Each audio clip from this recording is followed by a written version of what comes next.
that book was about ideas. I forgot the name of the book, but it simply says, well, the ideas cost nowadays, and this is a recent book, about 2000 it was written, and it says, the book said ideas cost about $1 per 12. Dozens of ideas cost like $1. The problem with the business owners is because they have big, huge egos, and they think, hey, this is my idea. I came up with this idea. They didn't know that that's not their idea. Somebody came up with this idea 10 years, 20, 15 years ago, and that of course happened to me. I came up with so many ideas, then I saw them implemented, and I was like, wow, I came up with this idea 10 years ago, 15 years ago, and nobody cares. I don't care, the market don't care, nobody cares about your ideas, and that's the truth. So now I can reveal the business tool that I was talking about, and I gave you all these examples to make sense of it. I hope I gave you a little bit of context. Now this, again, I'm speaking from a personal experience. For the last 1 week I was consulting for money and some free consultations, a lot of people in the business circles, particularly in New York City, and some personal friends. I was giving them some good ideas about their life, you know, because life and business is just like the seasons. As my mentor once said, life and business is just like the seasons. There is a winter season, there is a spring, autumn season, and you should know what are these seasons in life and in business. And he was very clear, especially about the winter season. When the heart is broke, when there's no more spirit, when there's no money in the bank, when all friends left you and some of them stabbed you in the back, when you are all alone, when you are all alone and there's no even one friend or one family member for you can cry over your sorrows, right? That is the winter season in business and in life. And if you are older, or even some people younger, you know what I'm talking about. They are personal winters, they are business winters. Now, the remedy for that, it's a very simple mental technique that you can apply on yourself to stop bullshitting yourself about your future ideas. Now, I will give you examples. I'm gonna make a few stories, and these stories will illustrate what this means. Now, story number one, I was doing some work for a company, and after a full day of work, I made like a little report. This is what I did, this is what I did, this is what I did, this is what I did, this is what I did. And the company was created by 4 people.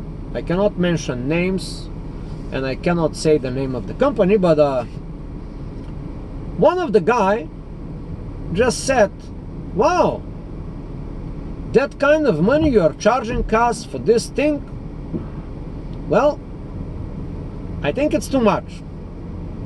Well, I didn't go to debate or anything because they paid me ahead of time, but I put a mental note, and I said to myself, I just quickly wrote it in my, believe it or not, in my little book.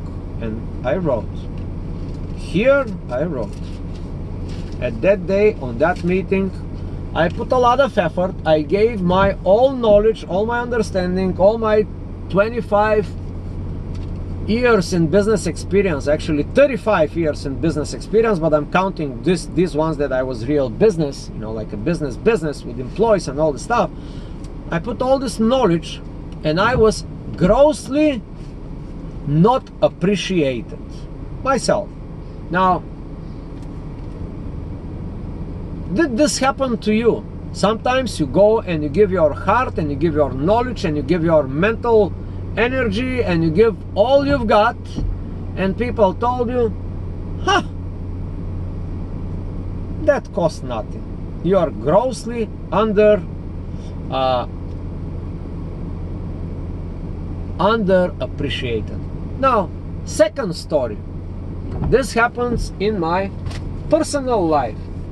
In the personal life, I spend time with some dear to me person, and I give a lot of time to that person, and I spend a lot of time, and I try to be the best I can be with one objective: to make this person as happy, as joyful, as laughing. And it was a great experience. It was great experience, like 5 hours, you know.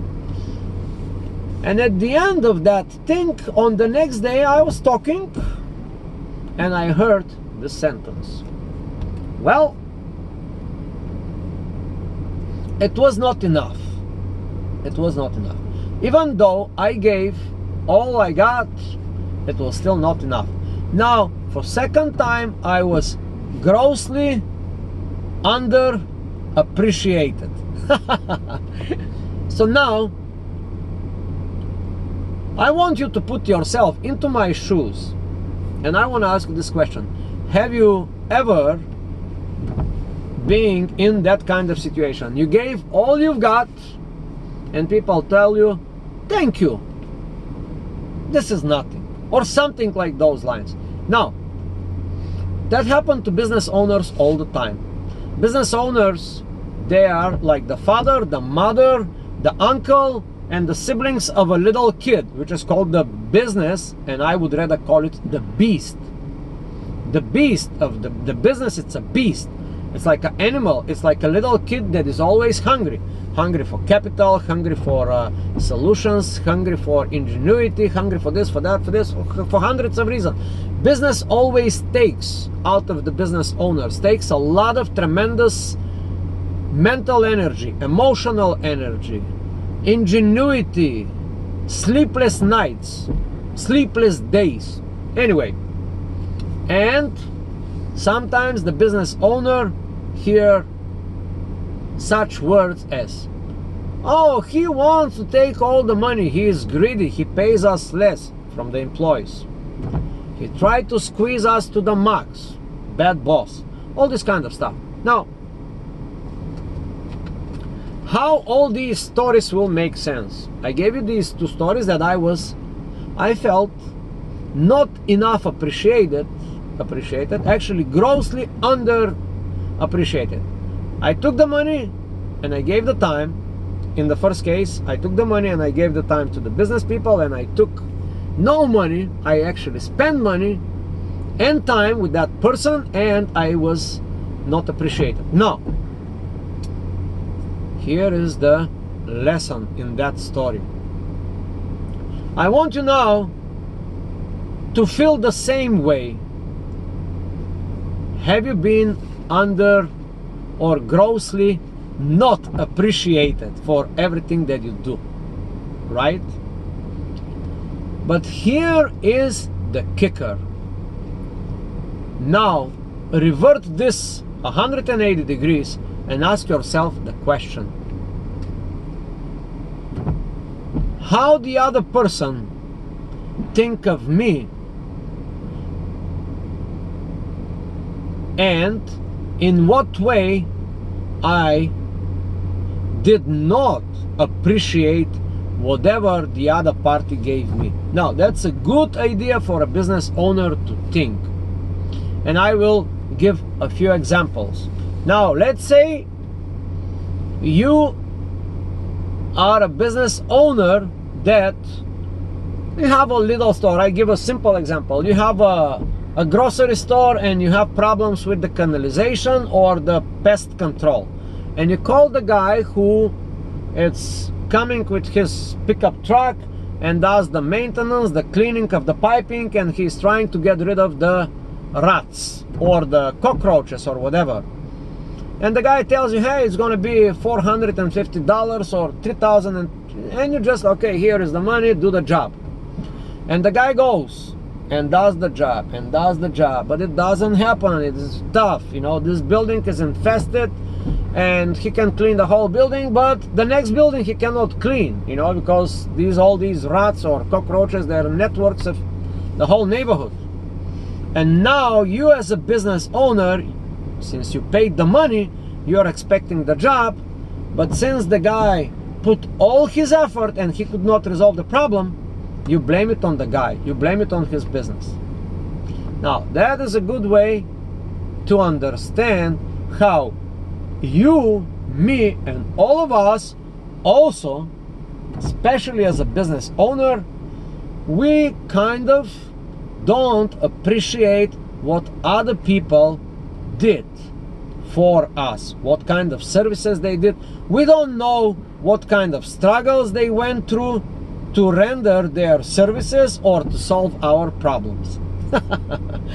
And that is a very sad story of each of us. You know, most of the time we don't even see, we don't even feel, we don't even touch, we don't even smell, we don't even aware of all the problems that people solve for us, or the hell they go through to satisfy our business or us as a person. We are very reluctant, we are very not appreciative creatures. Now I hope if you're a business owner, I hope that this video will help you and it will humble you down a little bit, and maybe in the next meeting with somebody else, no matter how much effort they put, or even if they didn't put, I believe that it's a good policy for you to tell them, hey, I appreciate all the effort you put to me, I appreciate all the ingenuity, I appreciate all the labor, all the energy, all the money, or all this other stuff that you put inside your business so you can solve my business problem. And that is it. One of the most powerful tools of a business owner to reflect on the fact what other people do for him as a business owner, or what other people, so-called workers, affiliate marketing people, partners, what they actually do. Do they put enough effort? And if they put enough effort, or some people put more than enough effort, are they appreciated? That is a very, very powerful tool for a business owner, and it's simply called noticing what other people do for your business. I wish you good luck. This was a very long rant, about 50 minutes video, 46 minutes for the moment. But I hope that you learn something, and I hope the most important thing you learn is appreciate the people that do things for you. Because as I mentioned, we are not very we are kind of egocentrical, or so-called egoic beings, especially the ones that are in business for themselves. Once we get into business for ourselves, you know, not working for a company or everything, all of a sudden our egos are 10 times over. We become bigger than the stars, we become bigger than the lions, the planets, the eagles, and the stars. You know, we think we are the we are the shit, and we forgot to say simple words as, wow, you did some work for me, I appreciate that. Subscribe, enjoy, and learn. Be a student, don't be a follower here. Be a good student. Repeat this video if it's not clear. I hope I brought a lot of reference points into this rant just to bring a concept that could be brought probably in 2 minutes time. I spent 48 minutes, but I hope it's helpful. Thank you.